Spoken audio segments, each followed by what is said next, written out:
आप सब YouTube पर हमें देख करके और ये वाणी सुन करके आश्चर्यचकित होंगे कि महाराज जी एक परमात्मा एक परमात्मा एक परमात्मा ही क्यों कहते हैं। देखो, अनादिकाल से ऋषि मुनियों ने यही उपदेश दिया है और आज हम भी ऐसे गुरु महाराज जी के पास हैं जो उसी ऋषि मुनि की परंपरा को ज्यों का त्यों बनाए रखे हैं।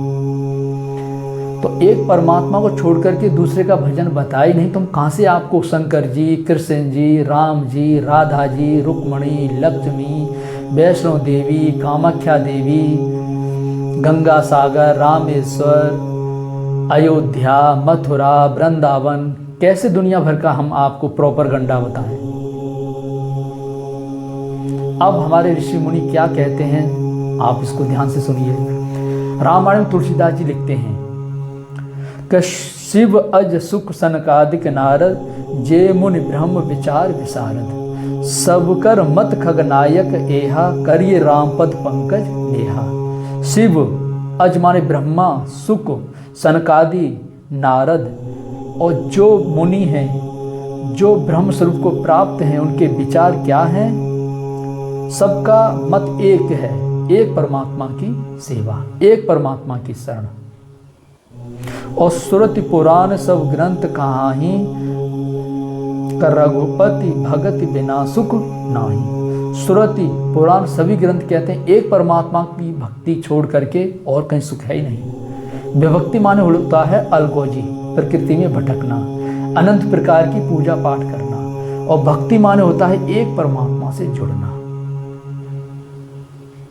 ये कैसे मिलेगी कि भक्ति ताति अनुपम सुख मूला, मिले जो संत होए अनुकूला। भगवान राम कहते हैं लक्ष्मण जी से कि लक्ष्मणी भक्ति ही संपूर्ण सुख की खान है, परम शांति परम धान को देने वाली है। लक्ष्मण के प्रभु प्रदान कर दीजिए। बोले सीधे तो मैं भी नहीं दे सकता, क्या भक्ति अनुपम सुख का मूल है, लेकिन संत के द्वारा क्या मिले जो संत होए अनुकूला। संत का मिलना पर्याप्त नहीं, वो हमारे अनुकूल हो जाए।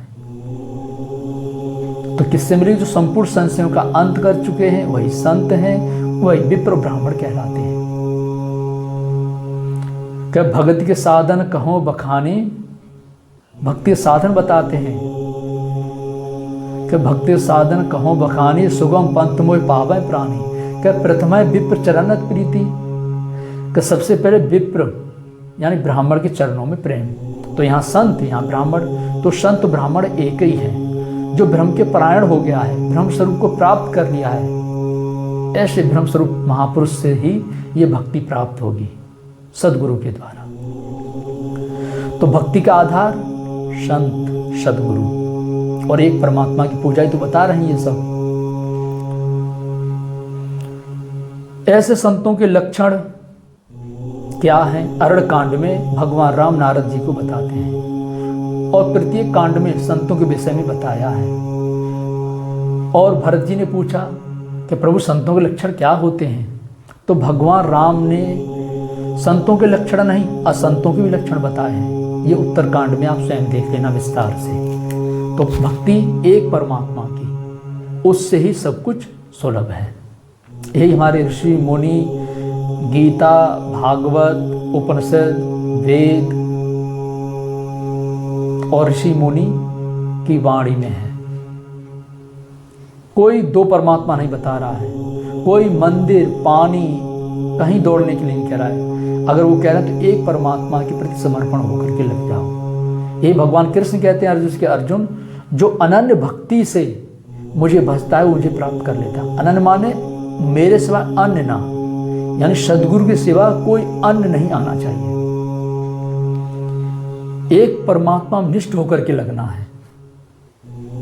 वो किसको प्राप्त कर लेता है? भगवान को प्राप्त कर लेता है। अब आप हनुमान जी पूज रहे हो, शंकर जी पूज रहे हो, लक्ष्मी पूज रहे हो, वैष्णो देवी पूज रहे हो, ये गलत नहीं है, लेकिन आजीवन पूजना गलत है। यदि आपका लड़का प्राइमरी से आगे ना बढ़े तो आपको कैसा लगेगा? और प्राइमरी में पढ़ने वाला बालक कोई अधिकारी, कोई अफसर, कोई डिग्री प्राप्त कर सकता है? नहीं ना। तो हमें प्राइमरी से आगे बढ़ना होगा। तो जिस प्रकार संसार में पहले हम का माने कबूतर, खा माने खरगोश, गा माने गमला सीखते हैं प्राइमरी तक। फिर आगे बढ़ते हैं तो फिर सब्जेक्ट कम हो जाते हैं, फिर ये कबूतर गमला पर नहीं देखना होता है, फिर ज्यों का त्यों पढ़ते चले जाते हैं। फिर MA BA पहुँचे 1-2 सब्जेक्ट रहते हैं। तो कहने का अर्थ ऐसी आध्यात्मिक पढ़ाई है। पहले हम मंदिर जाते हैं, सब कहीं ना कहीं कोई ना कोई अपनी श्रद्धा को लिए पहुँचता है। कोई देवी के यहाँ, कोई देवता के यहाँ, कोई हनुमान जी के पास, कोई राम जी के पास, कोई कृष्ण जी के पास, कोई राधा के यहाँ, कोई वैष्णो देवी, कोई बद्रीनाथ, कोई केदारनाथ, कोई रामेश्वर, गंगा सागर। इन सब तीर्थों का फल अंत में आपको महापुरुष ही मिलेंगे। इन तीर्थों की यात्रा करते अगर सदगुरु का परिचय मिल गया तो सदगुरु को शीघ्र पकड़ो, उनकी शरण में जाओ। और वो एक परमात्मा के सिवाय 2 परमात्मा का भजन नहीं बताएंगे और 2 ढाई अक्षर के नाम को छोड़ करके कोई तीसरा नाम नहीं बताएंगे। इसलिए हमें सदगुरु के द्वारा ही सब कुछ सुलभ है। इसलिए एके साधे सब सदे, और सब साधे सब जाए। तुलसी मूले सींचिए फूले भरे अघाए। एक को साध लो, सब सज जाएगा। तुम जो पूजा पाठ कर रहे हैं सही है एक स्तर तक, इसकी भी एक अवस्था है। जैसे प्राइमरी का कोर्स है, 5 साल तक हम प्राइमरी पढ़े, तो आप 10 साल तक पूजा पाठ करते रहे, लेकिन आगे वाली क्लास पकड़ में आ रही है कि नहीं आ रही है, और आगे वाली क्लास नहीं पकड़ोगे तो फिर आवागमन में भटकते रहोगे, मुक्ति को नहीं पा सकते। और कोई ये कहे कि राधा जी मुक्ति दे देंगे, शंकर जी मुक्ति दे देंगे, हनुमान जी मुक्ति दे देंगे। अरे मुक्ति तो दूर की बात, तुम्हें साधना का आध्यात्मिक ज्ञान भी प्राप्त नहीं होगा। केवल इससे आशीर्वाद के रूप में आप महापुरुष तक पहुंचेंगे, वहीं से आध्यात्मिक ज्ञान की जानकारी होगी और वहीं से फिर मुक्ति का सृजन होता है। तब हम मुक्ति के मार्ग में आ गए। अभी तो प्रयास मात्र है।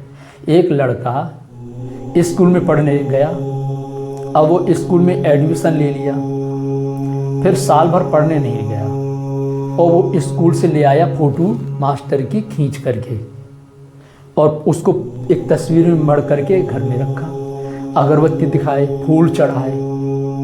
अब जब परीक्षा देने का समय आया तो परीक्षा में पास होगा, उसको कुछ ज्ञान होगा।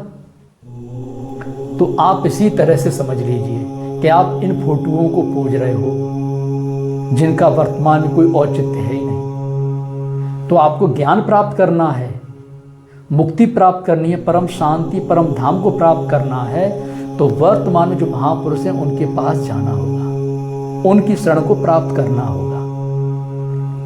और आना तो उनकी शरण में ही होगा, चाहे जितने हनुमान जी की पूजा करो, शंकर जी की पूजा करो, एक जन्म ही 1000 जन्म के बाद भी सदगुरु के पास आओगे। क्योंकि इनका पूजा पाठ जो आप कर रहे हैं थोड़ा थोड़ा पुण्य अर्जित होगा। कितना अर्जित होगा? एक फल मिलेगा। तीर्थ गए एक फल मिलेगा। जो भी तीर्थ स्वरूप स्थान है, चाहे मथुरा, वृंदावन, अयोध्या, चित्रकूट, रामेश्वर, गंगा सागर, वैष्णो देवी, जो भी अमरनाथ, एक फल मिलेगा। संत मिले फल 4, कोई विरक्त संत मिल गए तो धर्म अर्थ काम मोक्ष, और सदगुरु मिले अनंत फल, कहीं कभी क्या। सदगुरु से ही अनंत स्वरूप परम तत्व परमात्मा की प्राप्ति है। तो नाम का जाप कीजिए, जितना नाम का जाप करोगे पाप कटेंगे, भ्रम का अंत होगा, रूढ़ियों से बाहर निकलोगे। आज आप पढ़े लिखे हैं, श्रीमद् भगवद गीता का भाष्यकार गीता पढ़िए, रामायण का अध्ययन कीजिए, पर्याप्त ज्ञान के लिए पर्याप्त है ये 2 ही शास्त्र, रामायण और गीता। अब कहोगे यथार्थ गीता आप क्यों बोलते हैं महाराज जी? कहीं आपके गुरु महाराज हैं इसलिए? ऐसी बात नहीं है।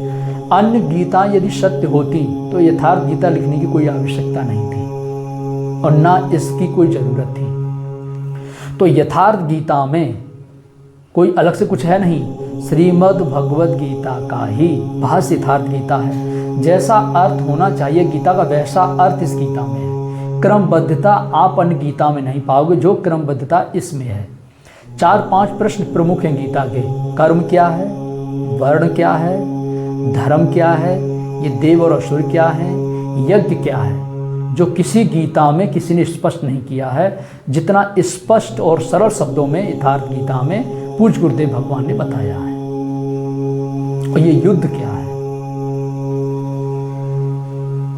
संपूर्ण भ्रांति रूढ़ियों से बाहर निकलने का सरल मार्ग गीता ही है। आप यथार्थ गीता को 4-5 बार श्लोक छोड़ दीजिए, अर्थ ही अर्थ पढ़ डालो। श्लोक पढ़ना नहीं आ रहा है तो ना सही, ऑडियो में भी है, आप सुना करें, और पुस्तक रूप में भी है। तो क्या सही है क्या गलत है, रामायण में तुलसीदास जी ने बहुत जगह अच्छी अच्छी बातें खोल रखी हैं। संतों के लक्षण बताएं, संत किसे कहते हैं, किसकी शरण जानी चाहिए वो भी बताए हैं। तो इसलिए ओम का जाप करें, चाहे राम का जाप करें, दोनों का अर्थ एक ही है, आशय एक ही है। ओम श्री सद्गुरुदेव भगवान की जय।